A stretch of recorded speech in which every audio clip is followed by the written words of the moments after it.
And looking at this camera, I might tell you guys the biggest lesson I've learned working for anybody and what I think my downfall at work, and it's something that a lot of you who create content would want to know.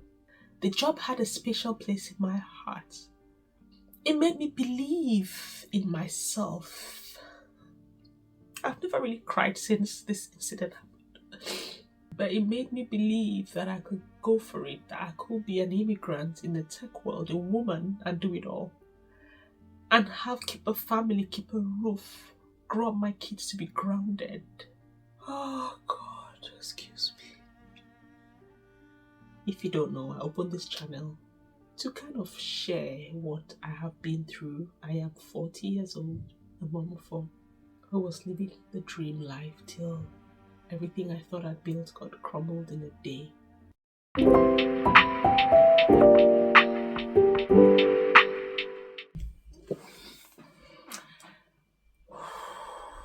My life crumbled. I did not expect it coming. I had no plan B.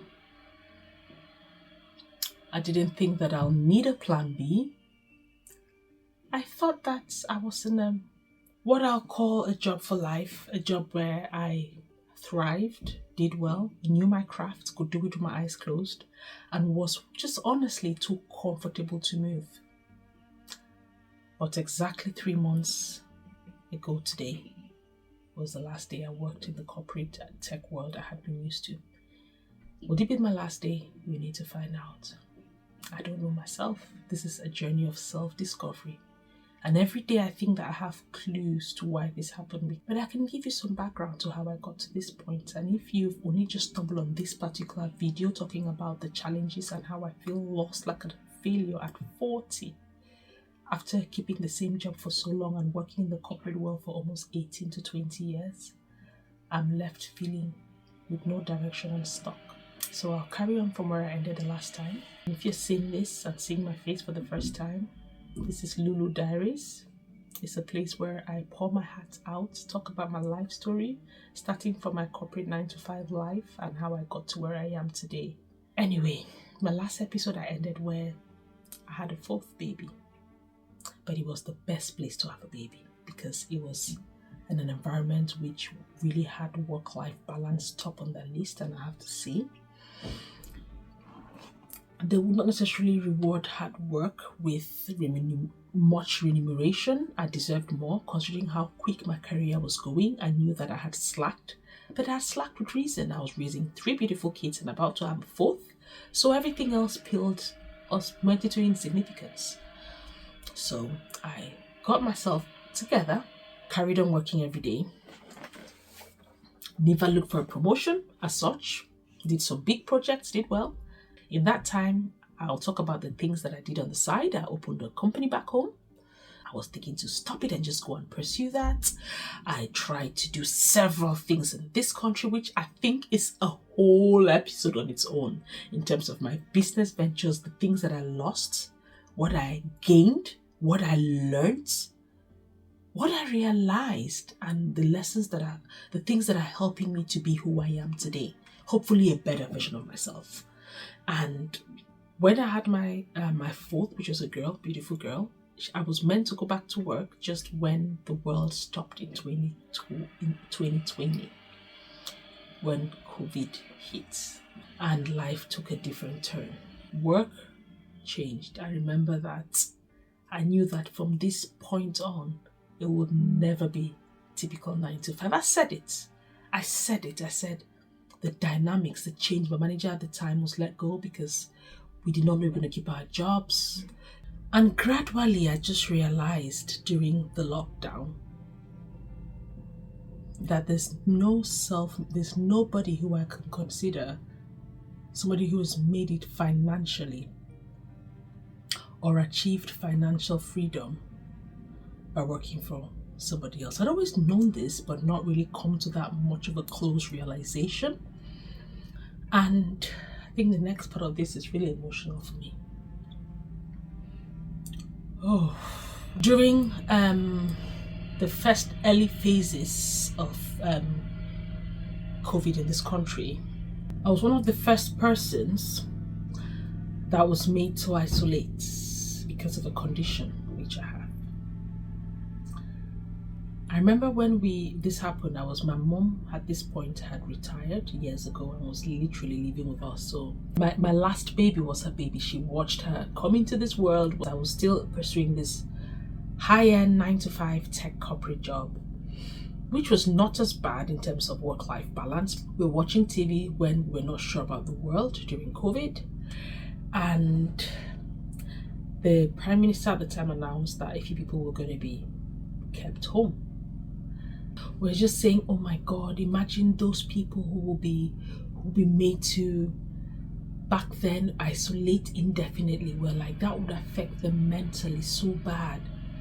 Little did I know, the next day, a letter came in the post and it was me to isolate. I thought, oh, I've just had a baby. That's why. She was 1 year old, but no, it was because of the condition that I have, which I'll talk about later. If you want to know, just let me know. I stayed at home. They said you can open your back garden and step out a few whatever steps, but you cannot leave your home. They were delivering food supplies every Wednesday. It was like war times. I was so scared. I was so worried. I did not know every day if I'll catch this thing, this virus that at the time looked like a death sentence. The news was just read the number of cases of people who had passed in the UK, and they all had underlying health issues. I stayed at home, literally just ate myself to death.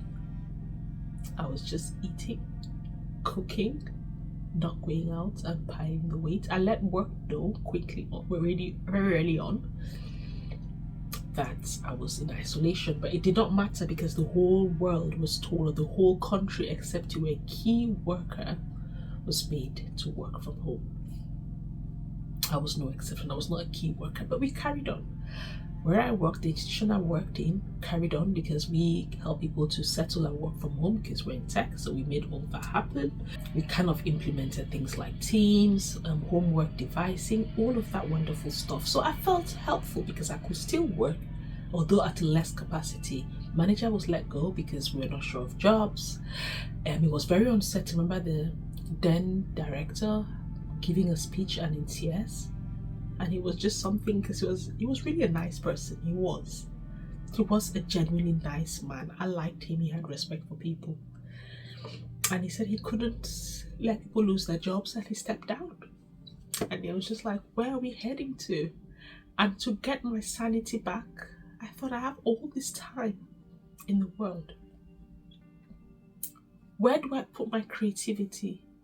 I had some savings at this point because imagine that we were not really going out and we're having a salary, so I could save. My partner and I worked from home, and I started this business making baby caddy bags, making rainbow stickers for the key workers, sharing them, selling some on Amazon. When it is Amazon, I kind of worked out how to make money on Amazon.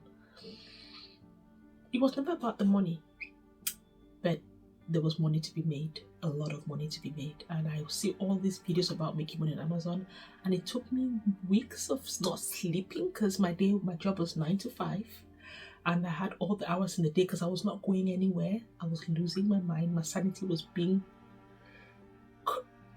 affected, basically. And I decided to embark on this. And I made baby caddy bags, different designs.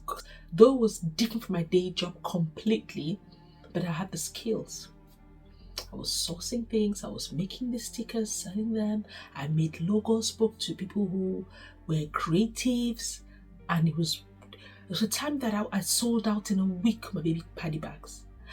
And I was just thinking, oh my God, I couldn't keep up with supply because during COVID, transport became more expensive. I had some hiccups, again, lessons learned, things that I did not think about in terms of full cost of production. Although I studied that in university, but practically, and I knew about shipping, transport, logistics, certain things that I did not really pay attention to.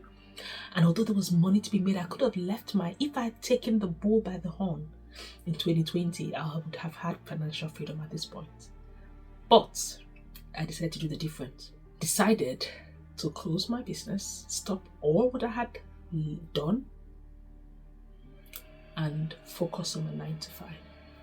Because society said 9 to 5 is what will make you. I gave this institution blood, sweat, and tears for close to 8 years. I worked so hard, made sure that I had no issues, never, only positive things. They trained me, it was okay.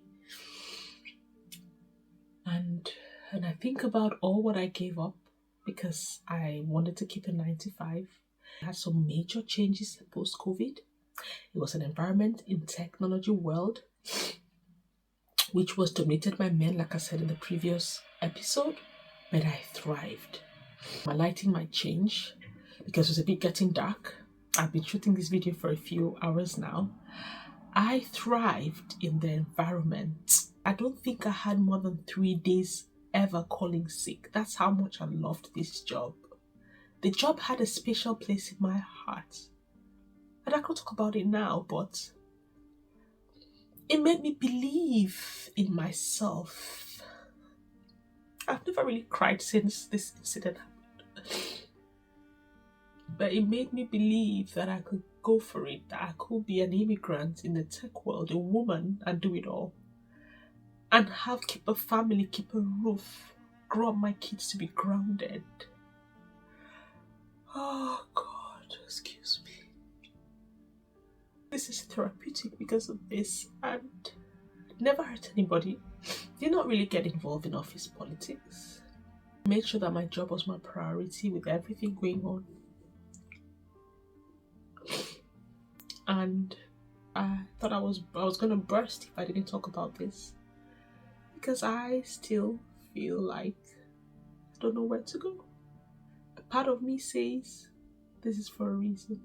Part of me says no, I need closure. Part of me says I've been treated bad.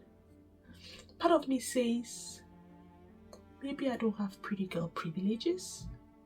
I might not have light skin privileges. I'm not only black, I'm very dark. Maybe I had imposter syndrome. Maybe I was fake. Maybe mentally I've not been sleeping. I have all sorts of plans. I don't know where to go to. Basically, the stability that I had built for years, not thinking about a plan B, to be seized from me with no warning, not hurting anybody, is outright cruel. This is still a life situation, and it's changing all the time. But I can say that it's affected me in more ways than I can imagine. Left me feeling like a failure, like a disappointment, like fraud. I feel stuck. The politics that I've had to deal with, the 9 to 5 culture for 17 years, has made me have no more energy, no more resilience, and no more energy to fight one other day. And I'm going to end this part here, and I'll come back with the next part 5 on some of the things that I'll see from past videos. Because on this particular one of 9 to 5, there's a lot more to say, and there's a lot more that I'll say. But I'll leave it at that for now, and I'll be back in the next episode where I'll probably talk about my early life in the UK as an immigrant, and just how destiny brought me to where I am. And looking at this camera, I might tell you guys the biggest lesson I've learned working for anybody, and what I think my downfall at work, and it's something that a lot of you who create content would want to know. This has been very emotional for me, and it's therapeutical. If you don't know, I opened this channel to kind of share what I have been through. I am 40 years old, a mom of four, who was living the dream life till everything I thought I'd built got crumbled in a day. And today I did this series because one, it's my lucky charm's birthday, my son. I've been planning to talk to the world without being noticed, so I will not share this video to anybody I know, but I hope you find it and it helps you. And if it does, tell me if you want to hear any other aspects, learn something.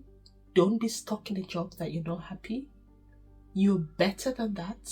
There might be all sorts of signs that we don't want to see. And I think that behind every cloud there's a silver lining, and I will tell you guys about my story because this is only the beginning. Still, there's a lot of what I've been through in life that I want to share, from relationships to kids to just life to day-to-day stuff that will blow your mind. But if you want to find out, maybe you can subscribe, watch, and just send me a line of encouragement, because right now I am in a bit of a dark place, and not to have worked for 3 months and not knowing what my next step is, honestly, stop. But thanks for watching, and sorry that you guys are my hidden friends. You're my hidden friends. But hopefully the next episode will see me a lot happy, because I normally don't cry. That's why I cannot open this video and share to people, because this is my safe space and nobody's hopefully going to judge me. But if there is, it's fine. I'm a big girl and I can handle it. Thank you again, and see you in the next. I need to take a break, drink some water, and the next one, have a glass, because it's going to get hotter. Bye bye. And if you like to, just give us a like. That helps the algorithms, I think, to share the video. But if it helps one person or 1% of the population of the world to strive for more and to follow the cues and not to kill your dreams, whatever dreams that you had, you had those dreams and you're good enough. That's all I want to leave this last. Bye bye. Bye.